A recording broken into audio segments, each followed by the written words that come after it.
I'll give it to you straight. The sound that started it all wasn't a scream or a slap. It was a leather briefcase slipping out of shocked hands and cracking against tile. Then his voice at the doorway. What are you doing to my daughter? Not curious, not soft, thrown like a brick. And there I was, sleeves rolled. Nova in the deep laundry sink with a towel sling, my grandma taught me, warm water and chamomile steam, my palm on her back, as her fever finally eased, doing the thing that works when the pills don't, and a child's breath starts to shortcut on itself. Grant Walsh didn't see the care. He saw the sink, he saw me, and you could feel the storm build. It away from her, he snapped. You think this is some back porch trick? In my house. In a sink.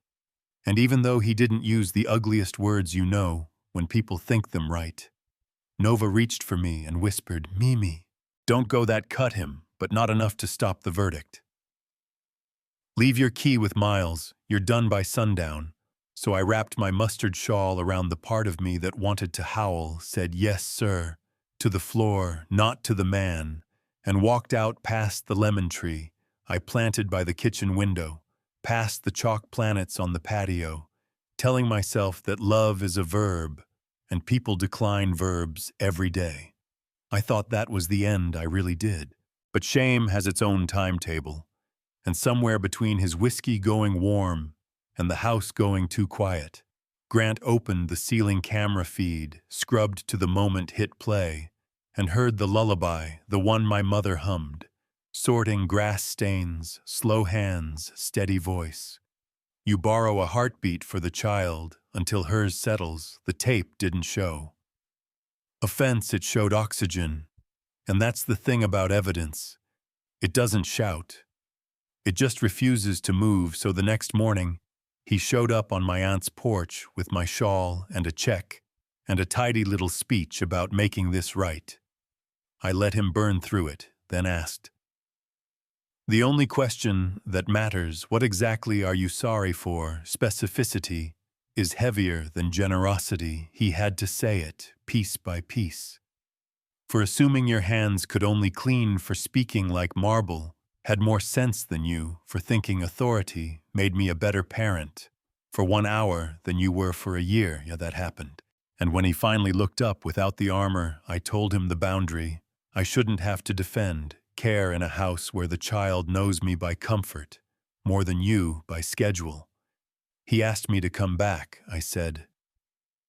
I'm not returning to vanish in a uniform. I'll come back as Nova's caregiver, with a real contract, and you'll help me finish school. He said yes, fast. The kind of yes that tastes like relief, I said. I'd think then I slept on it, and showed up at 8 with a blue cardigan, a lunch tote full of learning plans, and a folder. A paralegal friend drafted role pay respect protections against treating me like furniture. He read line by line, said, understood, we're not going back, we're beginning again. New rules changed more than chores. Nova's tantrums thinned out. The house exhaled. Miles smiled without saying, I told you so.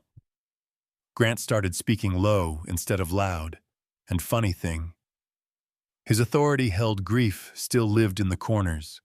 His late wife's sweater still hung on the back of a chair. Some days but warmth returned, the way morning does, slow and sure. Then a letter landed like a cold hand on the neck. Archer Gate Academy, all polished little soul, wanted to confirm that I met their expectations for conduct and presentation. Presentation, you feel the word, right, like I'm a window display, I told Grant. This wasn't about my feelings. It was about the noise Nova would hear if he wanted me to step back. Say it now. He looked at the floor long enough to find his spine and said, no. The following Monday, we walked her in together through a parking lot full of pearls and loafers and whispers sharp enough to cut fruit at check-in. I said my name, I'm her caregiver. I'll be walking her to class. The coordinator's yes scraped like sandpaper. And as we left, two men pretended not to watch us, the head of school and a trustee whose watch could buy a sedan. Grant told me to wait by the car. He went to them, with a voice I hadn't heard before, measured and dangerous. Respect her or lose me. Spare me the brochure. We drove home in a good silence, the kind you earn when you pick the same hill and decide to stand on it. Here's where it twists. Standing tall draws fire. A society blog ran a coy little blurb. Billionaire's caregiver blurring lines, and that trustee, who'd never liked my voice, tried to turn gossip into paperwork. Conflict of interest, influence, boundaries. You can hear the air quotes, camera vans camped outside the office. We were building a mic, found my chin, Miss Benton. Any comment? Yes, but not for your parking lot. Meredith Walsh, Grant's sister with a law degree face and a civil rights soul, swept into my life and said, "We aren't hiding, so we booked the community center 3 blocks from my aunt's. No chandeliers, bad microphones, good neighbors." And I told the room the truth. I scrubbed floors and warmed bottles and learned to listen to a child's breath like a train schedule. When you can't be late, I'm not ashamed of the rooms I worked in or the ones I'm building. This isn't a scandal. This is a model care, as expertise, dignity, as credential, lived experience as a degree that never falls off the wall. And if telling that truth costs me favor with institutions rooted in fear, I'll lose the favor and keep my soul. The room went silent. Then a grandmother stood up without her cane and started the kind of applause that doesn't fix everything, but tells the next girl she isn't crazy. 3 days later, the complaint evaporated. No apology, just retreat. Fine, we had work to do. We launched Harbor Hands, childcare scholarships, so moms can finish degrees. We built a mentorship circle, pairing nurses and attorneys with women who thought dream was a word for people with time.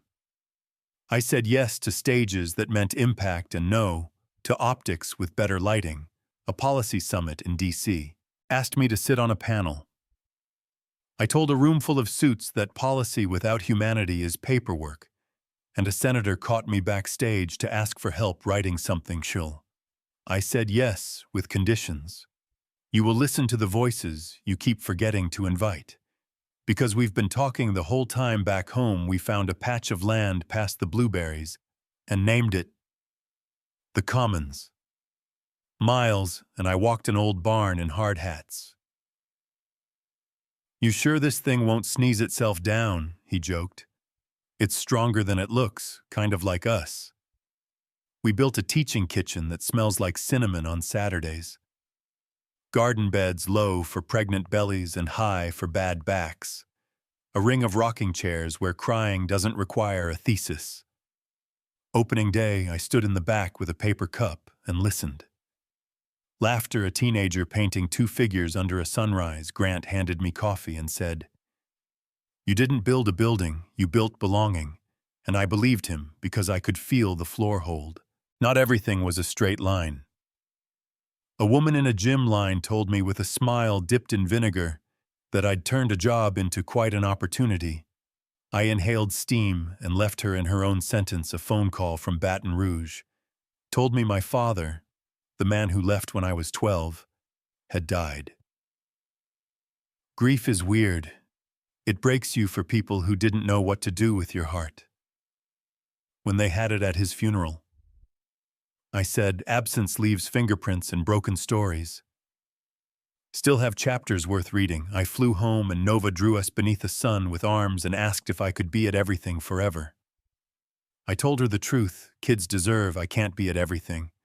But I'll be where you need me, and when I can't, I'll send someone who learned love from the same place I did. We framed that drawing in the foundation hallway, because mission in crayon is still mission. 2 months after the Commons opened, Archer Gate invited me to sit on their stage for a panel on community partnerships, the head of school asked nicely. I said yes on one condition. The first question comes from a scholarship student, not a board member. He said, "Fine, we'll see that night." A floral icon account slid into my messages. You only got here because you knew the right people. I typed back a line. I've earned I became the right person for the next girl. Then I put the phone face down and went to sleep because rest is strategy too. So here's where we land. I was hired to clean a house and ended up helping rebuild a home. I was fired at sundown and began again at sunrise. I walked a child into a school that wasn't designed for women like me to feel comfortable, and we made our own weather. I still hum the Tennessee lullaby when rooms get loud. I still scrub a floor now and then, because it keeps me honest. I still wear the mustard shawl on hard days because it smells like the life I had before anyone in that zip code learned my name. And if you want a neat ending, I don't have one. I have a porch at the Commons where the evening light turns gold, and you can hear crickets and kids and possibility. And I have a question. If you were at that doorway, would you have fired me or asked a question first if you were me? Would you have ever come back or built everything from scratch somewhere else, and the big one that keeps the comments lit at 2 a.m.? Do we pull kids like Nova out of places like Archer Gate and build our own everything? Or do we keep walking into those halls and change them from the inside? Tell me what you've seen, where you draw the line between protecting your peace and picking your battle. Drop your story, your take, your pushback below. I'll be in there with my tea listening, because maybe your truth is the blueprint for the next door we build.